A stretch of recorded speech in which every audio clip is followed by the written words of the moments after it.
नमस्कार दोस्तों, स्वागत है आपका आपके अपने YouTube channel the AQ traders में। दोस्तों, ये USD INR की बैक टेस्ट की शीट है। इसे कैसे यूज़ करना है उसके लिए छोटी सी वीडियो मैं बना रहा हूँ। तो ये शीट आपको कुछ इस तरीके से मिलेगी। इसमें क्या होता है, जैसे कि मान लीजिए हमने सबका मैनुअल करना है, सारा डेटा डालना है, तो हमने सबसे पहले एक्सपायरीज डाल दी, सारी एक्सपायरीज डाल दी और हमने यहाँ थोड़ा सा राइट साइड में सारी डेट्स डाल दी, किन किन डेट्स का डाटा है। जैसे 29/12 से लेके यदि आप नीचे जाएंगे तो 28/6 तक 2022 तक का डाटा इसमें है। जो भी एक्सपायरीज होंगी, जो डाटा हम कलेक्ट कर पाए, वो सारा डाटा है। ये सारा डाटा अभी शीट 2 में हमारे पास है। शीट 2 में हमारे पास है, जैसा कि ये आप देख रहे हैं कि ये एक्सपायरी है, ऑप्शंस का डाटा लिया है, सेटलमेंट का डाटा लिया है भाव कॉपी से। जो डेली भाव कॉपी डाउनलोड करते हैं उससे डाटा प्रोसेस किया है सेटलमेंट का, और इसी तरह फ्यूचर का ओपन और क्लोज का प्राइस लिया है डेट बाय डेट। तो ये सारा डाटा हमने लिया है, यहाँ डाटा को कलेक्ट कर लिया, और इस डाटा को कलेक्ट करके अब यहाँ कुछ फॉर्मूले की मदद से, कुछ मैक्रोज बना के उसकी मदद से हम डाटा बना रहे हैं। बैक टेस्टिंग कैसे करेंगे वो हम देखेंगे। तो सबसे पहले यहाँ डेट का जो कॉलम है F3, इस डेट के कॉलम में आप वो डेट लिखिए जिस डेट से आप शुरुआत करना चाहते हैं अपनी स्ट्रेटजी की। जैसे मान लीजिए जनवरी 2021 की मैं बात करूं तो 27 जनवरी 2021 जो एक्सपायरी होगा, तो मैं 1 जनवरी डाल देता हूं, 1 जनवरी 2021 डाल देता हूं। या हमारे पास 29/12 से डेटा है तो मैं 29/12 ही डाल देता हूं, 29/12/2020। तो उस दिन जो दिन था ट्यूसडे था, तो इससे हमें एक अंदाज़ा लग गया कि भाई वो दिन कौन सा था। कभी सैटरडे संडे तो नहीं था। डाटा नहीं आएगा तो बोलेंगे डाटा क्यों नहीं आ रहा है, तो ये पता चल गया ट्यूसडे था। तो हम ट्यूसडे को अपनी स्ट्रैटेजी शुरू करना चाहते हैं, तो हमने यहाँ पे डेट डाली। अभी डेट डालने के बाद अभी कुछ नहीं हुआ। उसके बाद हमने यहाँ गेट का जो मैक्रो का बटन है वो क्लिक किया। अब दोस्तों, आपकी ये शीट जो है मैक्रो एनेबल होनी चाहिए, और मैक्रो एनेबल नहीं है तो यहाँ एक पॉपअप आता है। जब आप शीट ओपन करते हैं, ऑप्शंस में जाके एनेबल द कंटेंट करेंगे तो मैक्रो एनेबल हो जाती है। अब ये गेट का जो बटन दबाया, इसके बाद क्या क्या हुआ, इसके बाद 3 पैरामीटर्स चेंज हुए हैं। एक तो फ्यूचर का डेटा आ गया इस डेट के हिसाब से 73.65 73.62। तो देखिए 29 तारीख में 73.65 था, 73.62 था, तो ये डाटा फ्यूचर का आ गया। उसके बाद इसने क्या किया, 29/12 की डेट के हिसाब से नियरेस्ट जो 5 स्ट्राइक्स हैं उनको, 5 जो एक्सपायरीज हैं नियरेस्ट, जैसे इतनी सारी एक्सपायरीज हैं, तो इन सारी एक्सपायरीज में से जो नियरेस्ट की 5 एक्सपायरी है इस डेट के हिसाब से, अगली 5 एक्सपायरी का नंबर इसने यहाँ लिख दिया, और उसका जो वीक डे है वो भी आ गया। तो इससे हमें पता चल गया भाई ये वेडनेसडे है, इसका मतलब ये यही मंथली एक्सपायरी होगी। ये सब फ्राइडे है, इसका मतलब ये वीकली एक्सपायरी होगी। तो एक हमें अंदाज़ा लग जाता है। उसके बाद ये यहाँ एक्सपायरी में अब हमें ऑप्शन चेन चाहिए। ऑप्शन हम कोई स्ट्रेटजी बैक टेस्ट करना चाहते हैं तो हमें एक ऑप्शन चेन चाहिए छोटी सी। तो इस ऑप्शन चेन को बनाने के लिए हमने क्या किया, यहाँ एक्सपायरी ऑटोमेटिक, ये बटन दबाने से ही ऑटोमेटिक यहाँ 2 एक्सपायरीज आ गई। वो 2 कौन सी थी, ये 2 थी।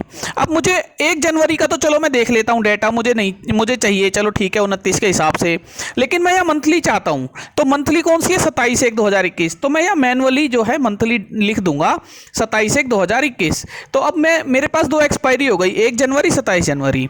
इतनी बात आपको समझ आ गई कि बाय डिफॉल्ट ये 2 एक्सपायरी शुरू की लेगा, लेकिन मुझे जो भी ऑप्शन देखना है मैं वो एक्सपायरी डाल दूंगा। उसके बाद ये स्ट्राइक्स हैं, कौन सी स्ट्राइक, तो स्ट्राइक के लिए देखिए ये क्लोजिंग हुआ 73.62, तो मैं 73.5 के आसपास की ऑप्शन चेन देख लेता हूं। तो यहां मैंने ऐड स्ट्राइक में लिखना है, ये G8 जो सेल है इसमें मैंने लिखना है जो स्ट्राइक मैं यहां चाहता हूं, इस येलो बॉक्स में चाहता हूं, सो दैट कि उसकी प्लस में कुछ स्ट्राइक, माइनस में कुछ स्ट्राइक आ जाएं और मुझे उसकी ऑप्शन चेन मिल जाए। तो ये बीच की स्ट्राइक होती है जो यहाँ आएगी। तो ये आसपास की मैंने स्ट्राइक लिख दी, 73.62 की क्लोजिंग थी तो 73.5 लिख दिया। उसके बाद मैंने गेट ऑप्शन डेटा पे क्लिक किया। तो अब आप देखिए कि ये जो 73.5 था वो यहाँ आ गया। उसके बाद नीचे की कुछ स्ट्राइक और नीचे की 5, ऊपर की 5 स्ट्राइक आ गई, और उनके जो भी ऑप्शन की वैल्यू थी, क्लोजिंग वैल्यू थी, वो यहाँ आ गई। तो अब जब हम स्ट्रेटजी बनाना चाहते हैं तो हमें एक डाटा चाहिए, ऑप्शन की वैल्यू चाहिए, तो वो हमें यहाँ से मिल गई। तो इस तरीके से ये सिलेक्शन एरिया था जिसमें आपको वैल्यूज मिल जाती हैं। आपको समझ आ गया होगा कैसे यूज करना है। अब आपको स्ट्रेटजी बनानी है तो मान लीजिए आप चाहते हैं शॉर्ट स्ट्रेडल करना, मतलब मैं कॉल और पुट दोनों बेचना चाहता हूं वीकली, और मंथली खरीदना चाहता हूं, और मैं देखना चाहता हूं कि उसका क्या रिजल्ट आएगा। तो हम क्या करेंगे, यहां वीकली कॉल और पुट बेच देंगे। तो उसके लिए यहां मैंने ऑप्शन एक्सपायरी टाइप में ड्रॉप डाउन बना दिए ताकि आप सिलेक्शन आराम से कर लें। तो ऑप्शन टाइप में आप बाय करना चाहते हैं या सेल, तो हम वीकली तो सेल करेंगे। तो मैं 2 सेल लगा देता हूं पहले वीकली के, और उसके बाद 2 बाय लगा देता हूं मंथली के। उसके बाद एक्सपायरी ले लेते हैं। तो एक्सपायरी में ये 5 जो एक्सपायरीज हैं इनका ड्रॉप डाउन आ गया। तो हम 1 तारीख की जो है वो सेल कर रहे हैं और 27 तारीख की बाय कर रहे हैं। उसके बाद टाइप, तो ये एक कॉल है, एक पुट है, एक कॉल है, एक पुट है। अब स्ट्राइक, तो स्ट्राइक हम एटीएम ही ले लेते हैं, 73.5 पे ही हम देख लेते हैं कि क्या होगा। ये मैं जस्ट आपको एक एग्जांपल दे रहा हूँ। उसके बाद नंबर ऑफ लॉट मान लेते हैं कि हम 10-10 लॉट कर रहे हैं। उसके बाद प्रीमियम, तो प्रीमियम अब आप देख सकते हैं ऑप्शन चेन से कि कॉल थी .0650, पुट है .1125 और बाय करने की जो कॉल है .46 की और पुट है .345। अब आपने यहां अपनी वैल्यूज डाल दी। इस तरह से आप कितनी 4, 5, 6, 7, 8 वैल्यूज ऑप्शन की डाल सकते हैं। 10 वैल्यू आप ऑप्शन की डाल सकते हैं और एक फ्यूचर की वैल्यू डाल सकते हैं। ये जो लास्ट की जो वैल्यू है ये हमने ब्लैंक छोड़ी है, इसमें यहाँ नीचे कोई फॉर्मूला आपको मिलेगा नहीं। और जो ये फ्यूचर की वैल्यू आप डाल सकते हैं तो ये फ्यूचर की वैल्यू अपने आप यहाँ आ जाएगी, जिससे ऑटोमेटिक कैलकुलेशन बाद में हो जाएगी। अब आपको क्या करना है, आपको केवल एक छोटा सा काम करना है। आपको यहाँ एक प्रोसेस का बटन दबाना है। तो प्रोसेस का बटन दबाया तो अब आप देखिए अगली जो 5 जो एक्सपायरीज हैं उसका डेटा आ गया। तो अब 5 एक्सपायरी, 1 तारीख को एक्सपायरी हो गई तो इसलिए डेटा आपको ऐसा दिख रहा है। हम एक काम करते हैं, यहाँ 8 जनवरी लिख के देखते हैं, 8 जनवरी 2021 और गेट ऑप्शन डाटा पे फिर से क्लिक किया। 8 जनवरी 2021 का आ गया .20, इसको हम 8 जनवरी कर देते हैं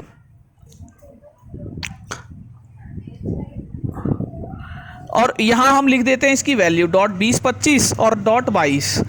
तो अब फिर से प्रोसेस का बटन दबाते हैं। अब आप देखिए ये गेट करने से जो हमने स्ट्रेटजी बनाई थी कि हमने एटीएम तो बेचा और वीकली का बेचा और मंथली का एटीएम हमने बाय किया, कॉल और पुट का स्ट्रेडल, तो वो कुछ इस तरीके से आपको रिजल्ट दे रहा है। जब आपने प्रोसेस का बटन दबाया तो उसने जो यहाँ डेट थी 29, उसके बाद की 5 डेट ले ली, 30, 31, 1, 4, 5 अगली 5 डेट ले ली और उनको ऑप्शंस का डेटा यहाँ डाल दिया, जिससे एक कैलकुलेशन हो गई कि भाई इसमें आपको प्रॉफिट या लॉस -550 का हुआ, यहाँ माइनस ये इस तरह से प्रॉफिट लॉस चलता रहा और फाइनली 5 तारीख को जाके आप पॉजिटिव आए, जब ऑप्शन की जो भी वैल्यू, जो फ्यूचर की जो भी वैल्यू चल रही होगी।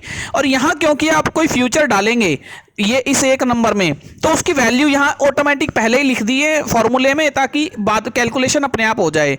तो जब ये वैल्यू होगी तो कैलकुलेशन होगी, जब ये वैल्यू नहीं है तो इसका कोई इंपॉर्टेंस नहीं है। तो अब नीचे देखिए ये कैलकुलेशन हो कैसे रही है, वो इसलिए छोड़ दिया है। ये कैलकुलेशन यहाँ हो रही है और इस कैलकुलेशन के बाद ये जो नंबर है अमाउंट का ये यहाँ आ रहा है। तो हमें नीचे वाले से कोई मतलब नहीं है, हमें यहीं से मतलब है। अब इसके बाद ये 5 डेट तो हो गई। अब मैं चाहता हूँ और डेट देखना, तो 5 डेट का डेटा आप नोट कर लीजिए, भाई मेरा ये रिजल्ट रहा। तो अब आप यहाँ पे जो अगली डेट है 5 के बाद, ये जो 5 आखिरी डेट थी, क्योंकि आप ये देख रहे हैं कि जो ये डेट हम यहाँ लिखते हैं प्रोसेस करने पे, इससे अगली डेट से शुरू होता है। तो 5 तक तो हमें मिल गया डेटा, तो हम यहाँ 5 लिख देते हैं, 5/1/2021 और फिर हम प्रोसेस का बटन फिर से दबा देते हैं। तो अब आप देखिए 5 के बाद यहाँ 6 से शुरू हो गया डेटा और आपको 8 तारीख तक या 7 तारीख तक, जो एक दिन पहले था एक्सपायरी से, वहाँ तक आपको 1175 रुपये ये पोजीशन दे रही थी, ये स्ट्रेटजी आपको रिजल्ट दे रही थी। तो और जबकि फ्यूचर की वैल्यू 73.54 थी, यानी कुल मिला के फ्यूचर वहीं रहा, घूम फिर के आसपास में ही बंद हुआ, तब तक आपको एक दिन पहले तक भी अच्छा पैसा मिल रहा था। तो इस तरह से आप अपनी स्ट्रेटजीज को month on month back test कर सकते हैं। डेटा को 5-5 दिन ऐसे कैरी फॉरवर्ड करके नंबर देख के बैक टेस्ट कर सकते हैं। किसी भी दिन एडजस्टमेंट करना हो, उसको उस दिन का ऑप्शन डाटा चाहिए हो तो उस दिन की डेट डालिए, यहाँ गेट ऑप्शन कीजिए, डेटा आ जाएगा, उसको यहाँ वैल्यूज को प्लॉट कर लीजिए। जितनी मर्जी एक्सपायरी आप बैक टेस्ट कीजिए, एक्सपायरी यहाँ डाल के आप बैक टेस्ट कीजिए, उसका डेटा यहाँ आ जाएगा। तो दोस्तों इस तरीके से ये शीट हमने बनाने की कोशिश की है, आपको पसंद आए तो आप इसको यूज़ कर सकते हैं। Thank you.